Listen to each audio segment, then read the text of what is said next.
কুকুরের 4টা পা আর মুরগির 2টা পা, এরা তাহলে ভাই হলো কিভাবে? তোমার তো 2টা পা, কুকুরের 4টে পা, তাহলে কুকুর আর ভাই হয়ে কি করে? আর কুকুর আর তুমি ভাই হয়ে কি করে? আরে ধুর, চুপ থাকো তো, সবসময় শুধু উল্টাপাল্টা কথা বলে। জানো শিপু, আজকে আমি একটু পরে অনেক অনেক ভয়ঙ্কর ডিম দেখেছি। ওরে বাবা, কি এমন ড্রিম শুনি?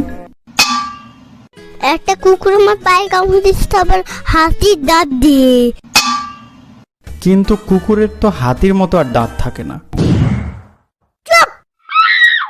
হাতির মতোই, আমি একটা হাসি বিজয় সঙ্গ তোমার থেকে আমি জানি।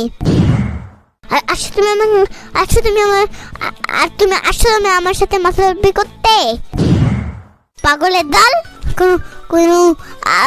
কোনো আদব বাড়িতে শিক্ষা দেয়নি কোনো দিন। না দিলে তুমি আমার কাছে এসো, আমি তোমাকে আদব শিক্ষা দিব। আচ্ছা যাই হোক, তারপরে বলো কি হয়েছিল। কুকুরের কামড় খেয়ে পেটে অনেক কুকুরের গাছ, অনেক বড় কুকুরের গাছ হয়ে গেছে। আচ্ছা, তারপর কি হলো? গাছ বড় হয়ে আস্তে আস্তে শিকড় গুলো আমার চোখ দিয়ে, আমার নাক দিয়ে, আমার মুখ দিয়ে, আমার গাল দিয়ে সব শিকড় বার হয়ে গেছে। কিন্তু আমি তো জানতাম কুকুর পায়ে কামড়ালে পেটে বাচ্চা হয়, গাছ না। তাহলে তোমাকে যদি কুকুর কামড় দেয়, তুমি কুকুরের মা হয়ে যাবা?